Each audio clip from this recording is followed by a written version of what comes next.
শুভ দুপুর বন্ধুরা, সবাই কেমন আছো? আশা করি আমার সকল কাছের এবং দূরের বন্ধুরা অনেক অনেক ভালো আছো এবং আমি তোমাদের সবাইকে জানাচ্ছি আমার প্রীতি এবং শুভেচ্ছা। আসসালামু আলাইকুম, আমি ঝুমুর তোমাদের সাথে একটি নতুন ব্লগ শেয়ার করতে চলে এসেছি।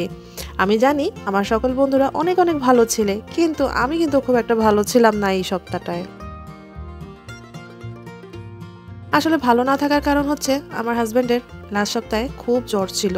সে গিয়েছিল একটু দেশের বাড়িতে, আমার শ্বশুর শাশুড়ি সবাই গিয়েছিল ঘুরতে, তো আমার হাজবেন্ডও গিয়েছিল, যেহেতু ছুটি ছিল ঘুরতে। তো প্রচুর গরম ছিল আসলে। এই গরমের মধ্যে যাওয়ার জন্যই কিনা জানি না, গরম ঘাম সবকিছু মিলেই হঠাৎ করেই ঠান্ডা লেগে যায়।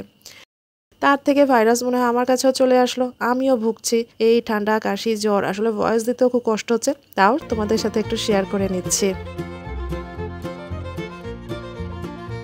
আর এই যে দেখতে পাচ্ছ ফুচকা পার্টি হচ্ছে, এটা আমি এই যে জ্বর কাশিতে একদম রুচি ছিল না, তাই আমার হাজবেন্ড নিয়ে এসেছিল রাতে। এবং জানো, এটা নিয়ে এসেছে রাত 10টা, প্রায় 10:15 বাজে, তখন ডিনারের প্রস্তুতি চলছে। তো যাই হোক, নিয়ে এসেছে। আমার তো ভাতটা বেশি ভালো লাগে না, এগুলো খেতে বেশি ভালো লাগে। তো এগুলো ভাত বাদ দিয়ে আমি এগুলোই খাওয়া শুরু করে দিয়েছি।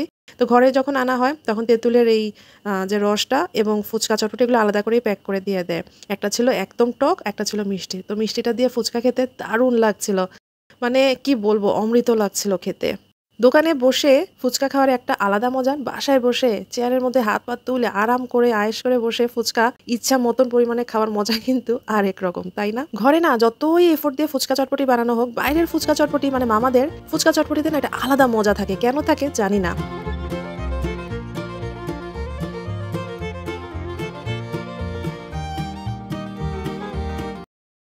আপনাদের সাথে আমি এখন আরেকটা নতুন ভিডিও শেয়ার করছি। এই ভিডিওটা খুব ইন্টারেস্টিং। এটা হচ্ছে যে কিছুদিন আগে আমাদের বইমেলা গেল, বইমেলা থেকে আমি বেশ কিছু বই কিনেছিলাম। এখানে বিভিন্ন ধরনের বই ছিল, যেমন মিসির আলীর যে এই বইটা অমনিবাস, তারপর ছিল হুমায়ুন আহমেদের আরেকটা বই। আমাদের না হুমায়ুন আহমেদের বই বেশি পছন্দের, তো হুমায়ুন আহমেদের মিসির আলী সমগ্র, তারপর হিমু সমগ্র, এইগুলো না আমাদের খুবই পছন্দের। যেভাবে পড়ি আবার কালেকশনে রাখতেও খুব পছন্দ করি। আমার কালেকশনে অনেক অনেক বই ছিল। আসলে অনেকে আসে ঘুরতে, এসে একটা দুটা করে নিয়ে যায়, ওই যে নেয়, তারপর আর কেউ ফেরত দেয় না, আবার আমাকে কিনে আমার কালেকশন ফুলফিল করতে হয়।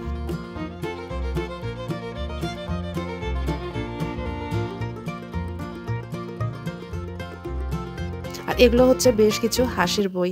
আমার কমেডি টাইপ বই পড়তে, মানে রম্য গল্প, কথন গল্প, ওগুলো পড়তে আমার খুব ভালো লাগে, কমেডি টাইপ যেগুলো।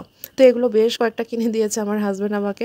যদিও এখন খুব একটা আমি সময় পাচ্ছি না বইগুলো আস্তে আস্তে করে পড়ার। বই পড়তে তো একটু ঠান্ডা আর কি রিল্যাক্স মুডে পড়তে হয়, আমি তো একদম রিল্যাক্সে থাকতে পারি না যবে থেকে এইসব প্ল্যাটফর্মে জয়েন করেছি। তো এখানে আরও কিছু বই দেখাচ্ছি।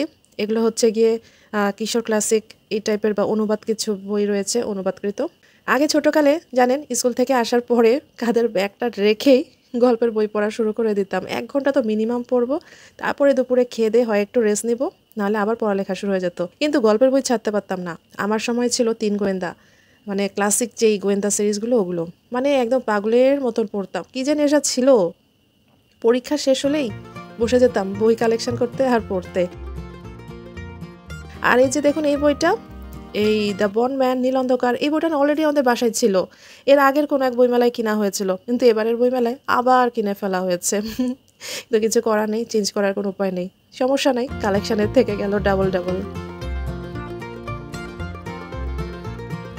নতুন বন্ধুদের উদ্দেশ্যে বলবো, আমার ভিডিওটি ভালো লেগে থাকলে প্লিজ আমার চ্যানেলটিকে সাবস্ক্রাইব করে আমার সাথে থাকবেন নতুন বন্ধু হয়ে, এবং ডান পাশে যে নোটিফিকেশন বাটন বা বেল আইকনটি থাকে সেটি অন করে দিন, যাতে আমার ভিডিও আসা মাত্রই আপনারা দেখতে পান। সকল বন্ধুরা যারা আমাকে প্রতিদিন আমার ভিডিও দেখে আমাকে সুন্দর সুন্দর কমেন্টস করে আমাকে উৎসাহিত করছেন, সেই সব বন্ধুদেরকে অনেক অনেক ভালোবাসা জানাচ্ছি। বানিয়েছিলাম পুডিং। আসলে পুডিংটা বানিয়েছিলাম কিছুদিন আগেই, কিন্তু জাস্ট রেসিপিটা একটু শেয়ার করছি। পুডিং এবং কেক বানিয়েছিলাম এটা কিন্তু আমি আপনাদেরকে বলেছি যে কেক এবং পুডিং বানিয়েছি, কিন্তু রেসিপিগুলো শেয়ার করা হয়নি। তাই ভাবলাম আজকে একটু আপনাদের সাথে রেসিপিগুলো টুকটুক করে একটু শেয়ার করে ফেলি। যদিও এটা আমার কুকিং চ্যানেল নয়, তাই আমি একদম 100% রেসিপি লিখে ইনগ্রিডিয়েন্টস আমি দেখাতে পারছি না, তারপরেও একটু টুক করে শেয়ার করে ফেলছি। পুডিং তো চড়িয়েই দিলাম। পুডিং কার কার পছন্দ বলেন তো? আমার তো পুডিং ভীষণ পছন্দ।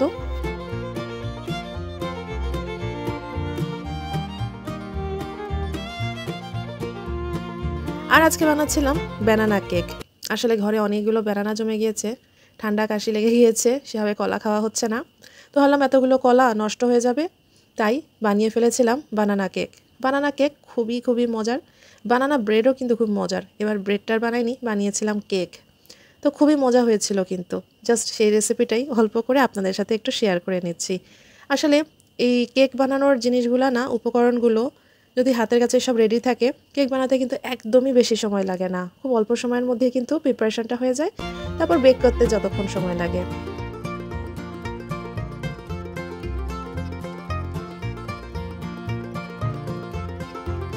আমার বাসায় আসলে আপনি সব সময় কেক পাবেন, মানে কোনো না কোনো ফ্লেভারের কেক আমার বাসায় থাকবেই থাকবে। আমি সময় পেলেই, মানে একটু ফ্রি থাকলেই কেক বানিয়ে ফেলি চট করে। এটা আমার নেশা হয়ে গেছে কেক বানানো।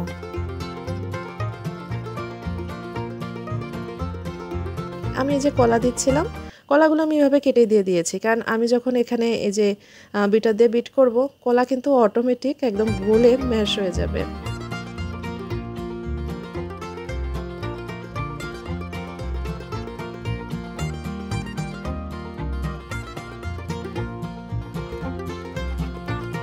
আজকে আমি একটু ডিমের কুসুমগুলো আলাদা করে করার চেষ্টা করেছিলাম। যদিও নর্মাল ফ্রুট কেক বা এই টাইপের পাউন্ড কেকগুলোতে ডিমের কুসুম আলাদা করা লাগে না, বাট আমি কেন জানি আজকে একটু করছিলাম অন্যভাবে। আসলে একটু এক্সপেরিমেন্ট করে করতে না ভালোই লাগে।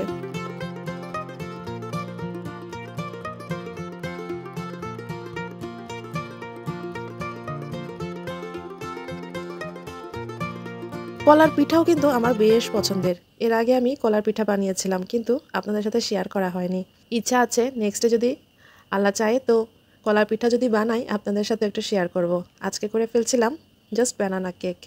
আমি ব্যানানা কেকের যেই ব্যাটারটা রয়েছে, এটা দিয়ে আমি একটা মোল্ডে ঢেলে নিব এবং বাকি যে অংশটা থেকে যাবে সেটা দিয়ে আমি মাফিন বানিয়ে ফেলবো। মাফিনের জন্য আমাকে আরেকটু এক্সট্রা ট্রিক্স ফলো করতে হয়েছে, সেটা আমি অন্য ভিডিওতে দেখিয়ে দিচ্ছি আমি মাফিনের জন্য কি পদ্ধতি অনুসরণ করলাম। চলুন আজকে শুধু কেকটাই দেখে নিই।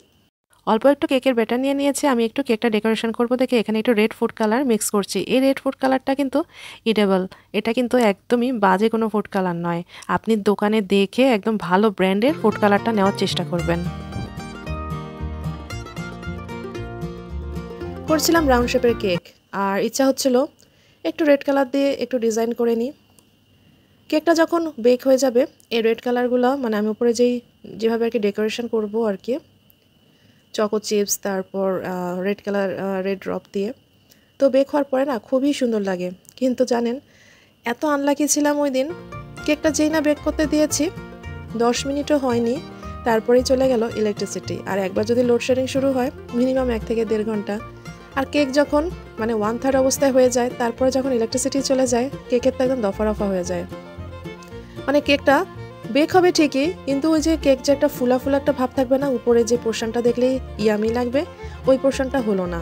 আমার খুব খারাপ লেগেছে। দেখুন, সবসময় কেক করি সুন্দর হয়, আর আজকে একটু ভিডিও করতে গেলাম আর আজকের কেকটাতেই 12টা বেজে সর্বনাশ হয়ে গেল। তো যাই হোক, কেকের বেলায় মন খারাপ হলেও মাফিন্সে কিন্তু সেই মন খারাপটা পুষিয়ে দিয়েছে। মাফিন্সগুলো এতটাই সুন্দর হয়েছিল, দুর্দান্ত হয়েছিল দেখতে, খেতে তো আরও চমৎকার হয়েছিল। কেকটা কিন্তু মজাই হয়েছিল, কিন্তু যে উপর দিয়ে ফুলা ভাবটা কমে গিয়েছিল, যেহেতু অনেকক্ষণ ইলেকট্রিসিটি ছিল না। আর বাকি যে মাফিনগুলো বানিয়েছিলাম, এই সময় ইলেকট্রিসিটি একদমই ঠিকঠাক মতন ছিল। মাফিনগুলো একদম দারুণ শেপের হয়েছে, খুব সুন্দর হয়েছিল মাফিনগুলো, খেতে তো দারুণ। মাফিনটা এতই মজা হয়েছিল, একদম স্পঞ্জি একটা ভাব ছিল। আর শেপটা তো দেখেই বুঝতে পারছেন কতটা ইয়ামি হয়েছিল। তো সবাই একবার এভাবে ট্রাই করবেন। বানিয়েছিলাম এয়ার ফ্রায়ারে, ইলেকট্রিক ওভেনেও সেমভাবেই বানানো যায়। আমার ভিডিওটি ভালো লেগে থাকলে আরও একবার অনুরোধ করে ফেলবো, আমার ভিডিওতে প্লিজ সুন্দর করে একটি কমেন্টস করে এবং প্লিজ একটি লাইক দিয়ে সাথে থাকবেন। আর নতুনরা আমার চ্যানেলটিকে সাবস্ক্রাইব করে সাথে থাকবেন, কারণ আপনাদের একটি লাইক এবং কমেন্টস আমার জন্য অনেক বড় একটি প্রাপ্তি, আমাকে অনেক উৎসাহ যোগায়। একটি ভিডিও রেকর্ড করা, সেটাকে সাজানো গুছানো, ভয়েস দেওয়া অনেক কষ্টের ব্যাপার, তাই আপনাদের উৎসাহ পেলে আরও সহজ হয়ে যায় পথ। সবাইকে আমার নেক্সট ভিডিও দেখার আমন্ত্রণ জানিয়ে আজকে এখানেই আপাতত বিদায় নিচ্ছি। সবাই অনেক ভালো থাকবেন, আমার জন্য দোয়া রাখবেন, আমি যেন সুস্থ থাকি, ভালো থাকি। সবাইকে